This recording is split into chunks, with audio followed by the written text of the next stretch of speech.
그들이 길 갈 때 예수께서 한 마을에 들어가심에 마르다라 이름하는 한 여자가 자기 집으로 영접하더라. 그에게 마리아라 하는 동생이 있어 주의 발치에 앉아 그의 말씀을 듣더니 마르다는 준비하는 일이 많아 마음이 분주한지라. 예수께 나아가 이르되 주여 내 동생이 나 혼자 일하게 두는 것을 생각하지 아니하시나이까. 그를 명하여 나를 도와주라 하소서. 주께서 대답하여 이르시되 마르다야 마르다야 내가 많은 일로 염려하고 근심하나 몇 가지만 하든지 혹은 한 가지만으로도 족하니라. 마리아는 이 좋은 편을 택하였으니 빼앗기지 아니하리라 하시니라. 아멘. 우리 함께 기도하겠습니다. 좋으신 주님, 주님의 임재 속에서 주님을 예배합니다. 주님의 임재 속에서 느끼는 평화와 기쁨이 우리에게 얼마나 좋은지요.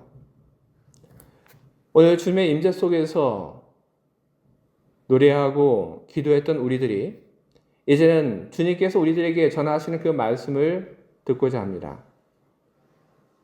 우리의 생각을 정리하고 우리 귀와 우리의 마음을 열고 주의 말씀을 듣기를 바랍니다. 주의 말씀을 우리들이 잘 듣고 깨달을 수 있도록 성령을 통해서 우리를 도와주시옵소서. 그리고 주의 말씀이 우리 안에 들어와서 그 말씀이 우리의 삶을 바꿔 나갈 수 있도록 성령께서 계속해서 우리를 도와주시기를 바랍니다. 주의 말씀으로 변화되는 삶이 하나님께 큰 기쁨과 영광이 되게 하시고 또한 우리들 모두에게도 큰 은혜가 되게 하여 주시옵소서. 예수 그리스도 이름으로 기도합니다. 아멘.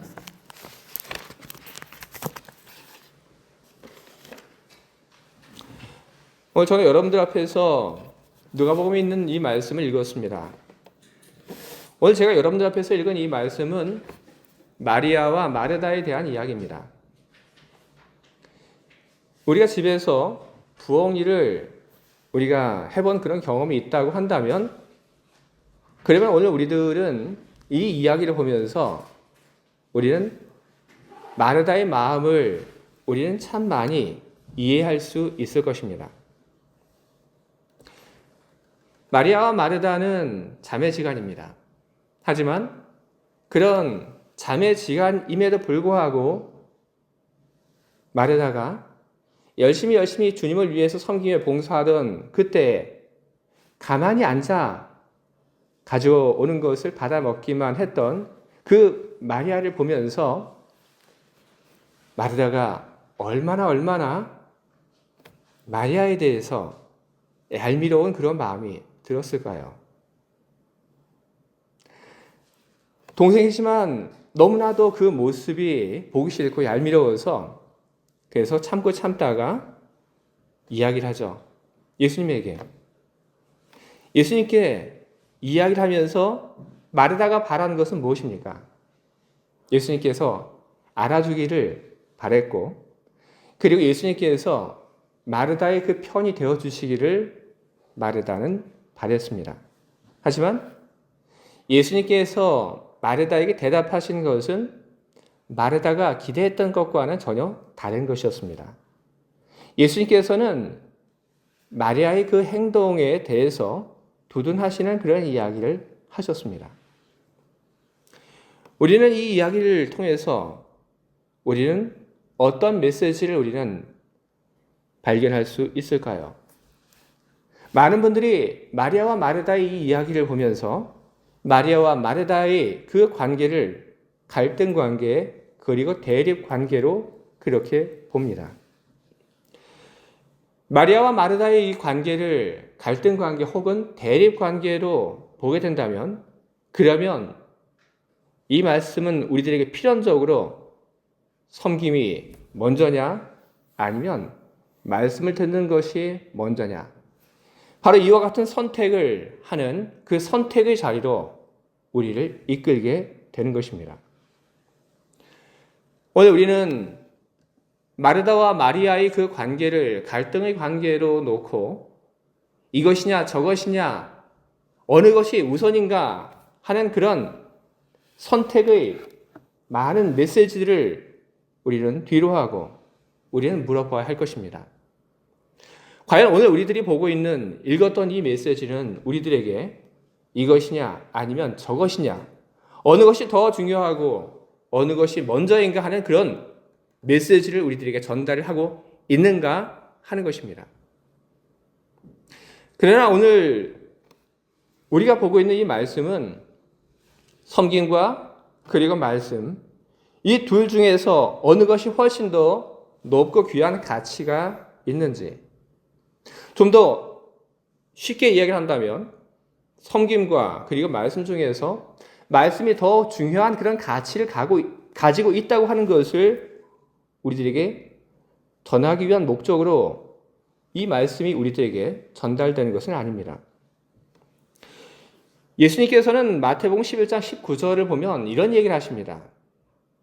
인자는 와서 먹고 마심에 말하기를 보라 먹기를 탐하고 포도주를 즐기는 사람이요 세리와 죄인의 친구로다 하니 아멘.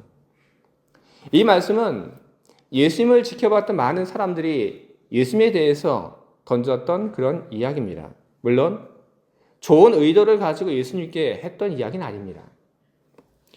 그런데 예수님께서 다른 사람들이 예수님께 했던 이 메시지를 인용하시면서 예수님께서 담아내고 있는 그런 예수님만의 메시지는 무엇일까요? 그것은 예수님께서 바라시는 그런 세상이 어떤 세상인지를 예수님께서는 바로 이 말씀을 통해서 담아내고 있습니다. 예수님께서 바라시는 그 세상은 음식의 계급이 없는 그런 세상입니다.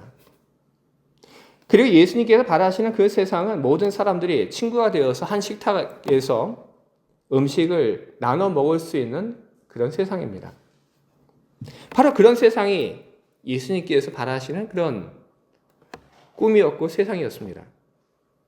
그런 세상을 꿈꾸었던 예수님께서 오늘 이 마리아와 마르다 이야기를 가지고 말씀이 훨씬 중요하지 봉사하는 거, 음식 먹는 거 이건 하나도 안 중요해.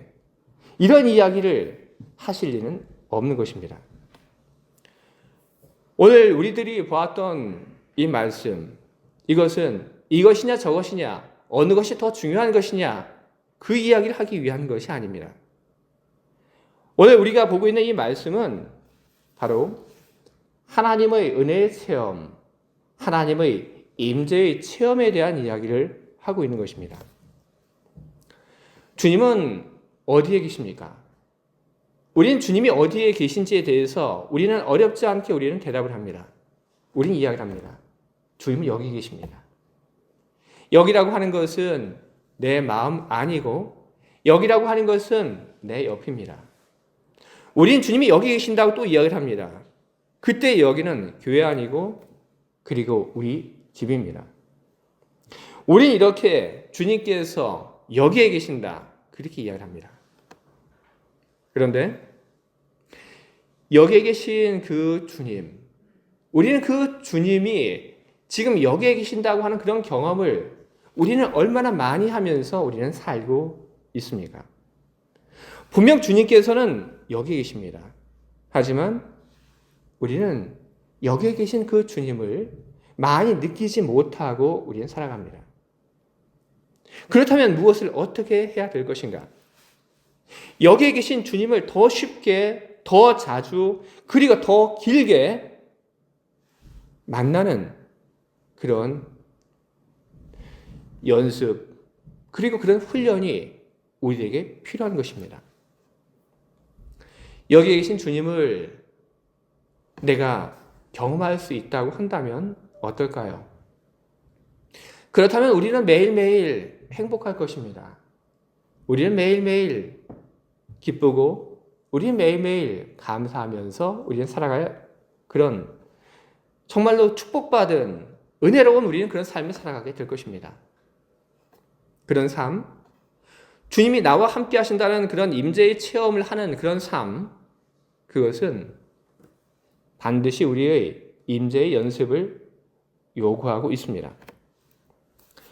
여러분들 중에 많은 분들이 읽어보셨을 거라고 생각을 하지만 오래된 기독교 베스트셀러 중에 하나님의 임재 연습이라고 하는 그런 책이 있습니다. 그 저자는 로렌스 형제입니다. 제가 제일 처음 이 책을 접했을 때 저는 로렌스 형제라고 하는 이 책의 그 저자를 보면서 저는 이런 생각을 했습니다. 아, 이거는 로렌스라고 하는 형과 동생이 같이 이 책을 썼나 보다. 저는 그렇게 생각을 했습니다. 그런데 그렇지 않았습니다. 이것은 형과 동생이 쓴 책이 아닙니다. 한 사람이 썼습니다. 그런데 왜 로렌스 형제이냐면 바로 그 사람이 수도원에서 평수사로 있었기 때문에 형제라고 이렇게 부른 것입니다. 수도원에서 거기서 생활하는 사람들은 서로 그렇게 부릅니다. 아무의 형제님. 그 수도원에서 불렸던 그 호칭 그대로 하나님의 임재 연습이라고 하는 그 책의 저자가 로렌스 형제로 소개가 된 것입니다. 그는 16세기 사람입니다. 로렌스 형제는 30년 전쟁에 참여했다가 부상을 입었습니다. 다리에. 그 다리에 부상을 입었는데 그 부상이 온전히 치유되지 못했고 그가 입었던 다리의 그 부상은 영원한 장애로 남게 되었습니다. 그런 장애를 가지고 살았던 로렌스. 그는 그 장애를 가지고 살다가 수도원에 들어가서 생활하게 됩니다. 수도원에 들어간 그가 수도원에서 했던 일은 다른 것이 아닙니다. 주방의 허드렛 일, 그리고 신발을 수선하는 그런 보잘것없는 그런 일들. 그는 그런 일들을 수도원에 들어가서 그는 했습니다. 수도원에 들어가서 주방에 있는 허드렛 일을 하고 그리고 이 신발을 수선하는 그런 일들을 했을 때 로렌스는 그것을 기뻐하지 않았습니다. 그는 그것을 하기 싫어했습니다. 하지만 로렌스는 그 하기 싫어하는 일을 접하면서 이런 생각을 했습니다. 나에게 뭔가 부족한 것이 있어서 그래서 하나님께서 나에게 부족한 것을 채우기 위해서 내가 하기 싫어하는 이 일을 하나님께서 나에게 지금 시키고 계신다. 그런 생각을 가지고 자기가 해야 할 일들을 했습니다. 그는 몇 년 동안 하기 싫지만 하나님께서 뭔가를 채워주기 위해서 부족한 것을 고치기 위해서 이런 일을 시킨다고 믿고 그 일을 했습니다. 그런데 몇 년이 지난 후에 로렌스 형제의 그 마음에 다른 생각이 들어오기 시작을 한 겁니다. 지금 내가 이렇게 살아왔는데 이렇게 사는 것이 아니라 내가 지금 하고 있는 이 일들 속에 임재하고 있는 하나님을 발견하자. 그 하나님을 보자. 그는 그렇게 생각하고 그렇게 하기로 그는 결심을 했습니다. 그리고 그때부터 그는 자기가 하는 모든 일들 속에서 하나님을 찾기 시작했고 그는 그가 하는 모든 일들에 대한 그 동기를 분명하게 잡았습니다. 하나님의 사랑으로 내가 이 일을 하겠다. 그는 주방에서 하다못해 계란 후라이를 부치며 그 계란 후라이를 뒤집을 바로 그 일을 하면서도 로렌스 형제는 하나님을 붙들었습니다. 내가 하나님을 사랑하기 때문에 내가 이 일을 한다.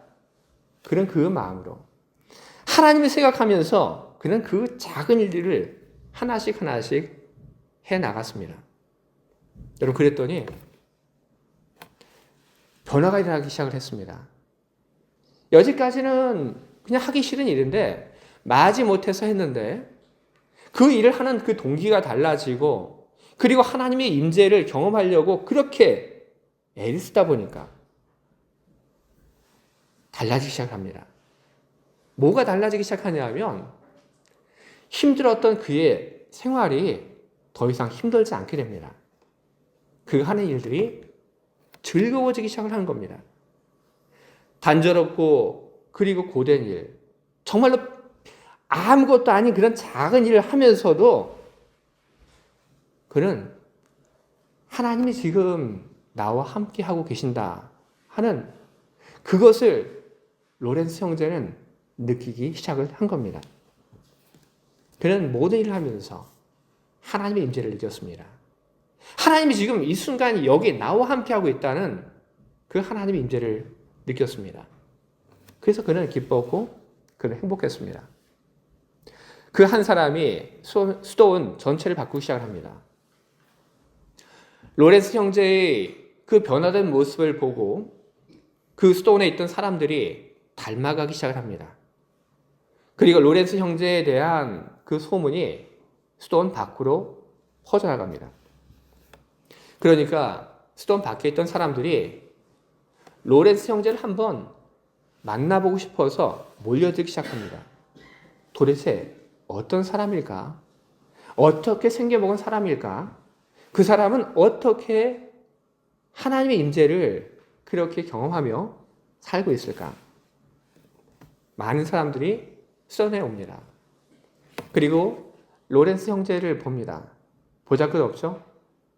다리도 절고 있고 그리고 주방에서 늘 허드렛 일을 하던 그 사람. 그리고 하는 일을 지켜보니까 역시 대단한 일을 하고 있지 않습니다. 조용히 기도실에 들어가서 깊은 기도를 하고 있는 것이 아닙니다. 로렌스 형제는 주방에서 일하고 설거지하고 그 모습을 보면서 사람들이 제일 처음에는 실망했습니다. 내가 이것 보려고 내가 여기 왔나? 그런데 조금 더 로렌스 형제를 지켜보면서 사람들이 뭔가 이 사람에게는 특별한 것이 있구나 하는 것을 발견하기 시작합니다. 아무것도 아닌 일을 하면서 행복해하는 로렌스 형제. 정말로 작은 일을 하면서 주님께 하는 그 모습을 보면서 그 모습을 지켜봤던 사람들이 달라지기 시작합니다. 이렇게 하는 거구나. 이렇게 살아야 하는구나. 이렇게 해야지 하나님의 임재 가운데 살아가는 것이구나. 사람들은 로렌스 형제의 그 모습을 보고 도전을 받습니다. 그리고 로렌스 형제의 그 모습 속에서 자신들에게 부족했던 것이 무엇인지를 발견하고 떠나게 됩니다. 로렌스 형제는 그의 책에서 이런 이야기를 남겼습니다. 나의 모든 것 되시는 분께 나의 모든 것을 드리려고 했습니다. 바로 그것이 로렌스 형제의 삶의 태도였고 바로 그것이 그가 하나님의 임재 속에서 언제나 살았던 삶의 비결인 것입니다. 모든 사람은 여러분 어느 상황에서든지 그리고 언제든지 하나님의 임재를 경험할 수 있습니다. 단 그 사람이 마음을 청소하고 사소한 일조차도 하나님을 사랑하는 그 마음으로 한다면 말입니다. 하나님을 만나고 그리고 하나님의 임재를 경험하면서 살아가는 그 길은 로렌스 형제처럼 단지 주방에만 있는 것이 아닙니다. 하나님의 임재 연습 그 책에서 보여준 바로 그 이야기는 우리 생활, 우리 삶, 어디서나 하나님의 임재를 경험할 수 있다고 하는 것을 보여줄 뿐인 것입니다. 오늘 우리 함께 보고 있는 이 성경 말씀 속에서 우리는 마르다의 그 모습 속에서 하나님의 임재를 경험할 수 있는 하나의 길, 하나의 방법을 우리는 봅니다. 그리고 오늘 우리가 함께 보고 있는 이 말씀 속에서는 하나님의 임재를 경험할 수 있는 또 다른 길도 우리에게 보여줍니다. 그것은 마리아가 보여주는 임재의 연습인 것입니다. 우리는 오늘 성경 속에서 마르다 그리고 마리아가 보여준 이 두 개의 길 가운데서 우리는 어느 쪽이든지 우리는 선택할 수 있습니다. 물론 이 두 개가 엄격하게 쉽게 구별되지는 않습니다. 우리가 하나님의 임재를 경험하기 위해서 마르다처럼 함으로 우리는 하나님의 임재를 경험할 수 있습니다. 또한 그와는 달리 우리는 마리아처럼 말씀을 통해서 하나님의 임재를 우리는 경험할 수 있습니다. 하지만 그 방법이 무엇이든지 간에 중요한 것은 하나님의 임재를 경험하려고 하는 그 사람은 그 마음속에 너무나도 많은 것을 담고 있어서는 안 된다는 것입니다. 예수께서는 마르다의 모습을 보셨습니다. 어떤 모습을 보셨냐 하면 10장 40절을 보게 되면 마르다는 준비하는 일이 많아 마음이 분주한지라. 예수님께서 보신 마르다의 모습입니다. 그리고 그 모습을 지켜보셨기 때문에 마르다가 예수님께 와서 마리아에 대해서 흉을 봤을 때 예수님께서 이렇게 얘기를 하십니다. 마르다야, 마르다야. 내가 많은 일로 염려하고 근심하나 몇 가지만 하든지 혹은 한 가지만이라도 족하니라. 예수님께서 하신 말씀입니다. 우리 성경 속에서는 몇 가지만 하든지 혹은 한 가지만으로도 족하니라 이렇게 되어 있는데 헬라 성경을 보게 되면 거기에는 그렇게 되어 있지는 않습니다. 거기에는 실상 필요한 것은 하나뿐이다. 그렇게 되어 있습니다. 예수님께서 얘기를 하십니다.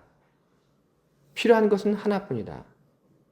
왜 그런 이야기가 나오게 된 것입니까? 마르다는 생각이 많았습니다. 손님이 왔으니까 음식 준비를 해야겠죠? 그분들에게 어떤 음식을 대접을 할까 생각이 많았죠. 그런데 음식에 대한 그런 생각만 했던 것은 아닙니다. 또 무슨 생각을 했죠? 동생에 대한 생각을 하죠. 마리아는 나를 왜 안 도와줘? 그런 생각을 하죠. 그러니 여러분 은혜롭지 않습니다. 서운합니다. 참 재밌는 건 뭐냐면 이 마리아, 마르다 이 두 자매뿐 아니라 형제가 하나 더 있다고 하는 겁니다. 나사로라고 하는 그런 형제가 더 있죠. 남자 형제입니다. 그런데 마르다는 예수님께 가서 마리아에 대해서는 불평합니다. 그런데 나사로에 대해서는 불평하지 않습니다. 공평하지 않죠. 마르다는 어떤 분명한 그런 목적이 있는 것이 아니라 그냥 자기를 도와주지 않는 마르다에 대해서 불편할 뿐입니다. 참 많은 것을 생각하고 참 많은 것이 못마땅했던 마르다. 그래서 그런 불편한 마음을 가지고 좋지 않은 마음을 가지고 주님을 접대했던 마르다. 그렇게 해서 하나님의 임재를 경험할 수 없고 하나님의 임재 속에서 누리는 그 은혜를, 기쁨을 절대로 누릴 수 없습니다. 마르다는 그 집에서 무척 불만스럽고 동생에 대해서 좋지 않은 그런 마음들, 얄미워하는 그런 마음들을 품었습니다. 근데 만약 마르다가 거기가 아니라 오병이어의 그 기적이 일어났던 그 자리에서 그 음식을 나눠주는 그런 위대한 섬김의 일을 맡았다고 한다면 어땠을까요? 과연 그 자리에서도 마르다는 자기 집에서 했던 것과 똑같은 그런 마음과 태도를 가졌을까요? 아닙니다. 만약에 마르다가 물이 포도주로 변한 그 가나의 혼인잔치에서 물에서 포도주로 변한 그것을 사람들에게 나눠주는 그 일을 맡았다고 한다면 어땠을까요? 과연 그때에도 자기가 하고 있는 그 일을 싫어하고 다른 사람에게 그 일을 넘기려고 했을까요? 아닙니다. 만약 그 자리에 있었다고 한다면 그녀는 빼앗기지 않으려고 했을 것입니다. 그러나 무엇이 다른 것입니까? 다른 것은 없습니다. 다른 것은 바로 마르다의 마음뿐입니다. 오병이어의 기적의 자리에서 섬기는 마음으로, 가나의 혼인잔치에서 봉사하는 마음으로, 로렌스 형제의 그 마음으로 사는 사람, 그 사람은 어디서 무슨 일을 하든지 하나님의 임재를 경험할 수 있을 것입니다. 그것은 마리아 역시 마찬가지입니다. 말씀을 통해서 하나님의 임재를 경험할 수 있다는 얘기를 제가 드렸습니다. 말씀을 통해서 하나님의 임재를 경험하려면 여러분 어떻게 해야 되는 것입니까? 하나님 말씀에 대해서 집중해야 되죠. 그리고 하나님의 말씀에 대해서 긍정적으로 받아들이는 그런 태도, 그런 마음이 우리들에게 있어야 하는 것입니다. 설교를 들으면서 여러분 딴 생각하셨습니까? 그러면 여러분, 제가 여러분들에게 분명히 얘기 드릴 수 있습니다. 설교를 들으면서 딴 생각을 하셨다고 한다면 여러분들은 설교를 들으면서 그 어떤 은혜도 여러분은 경험하지 못했을 것입니다. 우리가 하나님의 말씀을 홀로 읽을 때도 마찬가지입니다. 하나님 말씀을 읽으면서 다른 생각을 하면서 하나님의 말씀을 읽는다고 한다면 하나님의 말씀을 내가 접하면서 거기에 대해서 비판적이고 부정적인 그런 마음으로 하나님의 말씀을 읽는다고 한다면 여러분 거기에는 은혜는 없습니다. 그러면 우리는 하나님의 말씀을 우리는 어떻게 접해야 하는 것입니까? 우리는 하나님 말씀에 우리는 집중해야 합니다. 그리고 우리는 하나님 말씀에 집중하며 우리는 하나님의 말씀에 우리는 긍정적으로 우리는 반응해야 하는 것입니다. 주님의 말씀에 여러분 이해로 아멘으로 그렇게 여러분 그 말씀 앞에 나가시기 바랍니다. 그런 사람이 하나님의 말씀을 통해서 하나님의 임재를 경험할 수 있는 것입니다. 마리아, 그 사람은 바로 하나님 말씀 앞에서 그렇게 행동했던 사람입니다. 여러분 유대의 그 전통에 따르면 선생님의 그 발 앞에 거기는 아무나 앉을 수 있는 자리가 아닙니다. 그 자리는 쉽게 얘기해서 지정석입니다. 누가 그 자리에 앉을 수 있냐면 그 선생님의 수제자만이 거기에 앉을 수 있습니다. 지정석이죠. 다른 제자 아니요. 그 자리에 앉지 못합니다. 근데 마리아는 어떻게 합니까? 유대의 그 전통 속에서 함부로 들어갈 수 없는 그 자리에 들어갑니다. 그리고 그 자리에 들어가서 그 공간에 들어가서 그 공간 저 뒤에서 예수님께서 어떤 얘기를 하시는가 슬쩍슬쩍 훔쳐 듣는 것이 아니라 마리아는 수제자에게 허락된 바로 그 자리에 가서 앉습니다. 뭔가요? 그녀의 행위는 당시의 사회 통념에 반하는 그런 행동이었습니다. 마리아가 왜 그렇게 했습니까? 남자와 여자의 그런 차별이 있는 그 사회 속에서 그 차별을 무너뜨리기 위해서 그 자리에 가서 앉은 겁니까? 아닙니다. 하나님 말씀, 예수님을 통해서 선포되는 그 말씀, 오직 그 말씀만을 생각하고 그 자리에 가서 앉은 것이죠. 예수님께서 마르다에게 마리아에 대해서 이야기를 하십니다. 마리아는 좋은 쪽을 차지했다. 누구도 빼앗지 못한다. 무슨 이야기입니까? 수제자의 자리에 앉아있는 마리아. 세상에 누가 그녀에게 그 자리에 임자있는 자리라고 하니까 비키라고 누가 그녀에게 이야기할 수 있겠냐? 못한다는 이야기입니다. 오늘 우리는 예수님의 그 말씀을 통해서 우리는 하나님의 임재를 경험할 수 있는 그 길이 무엇인지 우리는 정확하게 우리는 알고 있어야 하는 것입니다.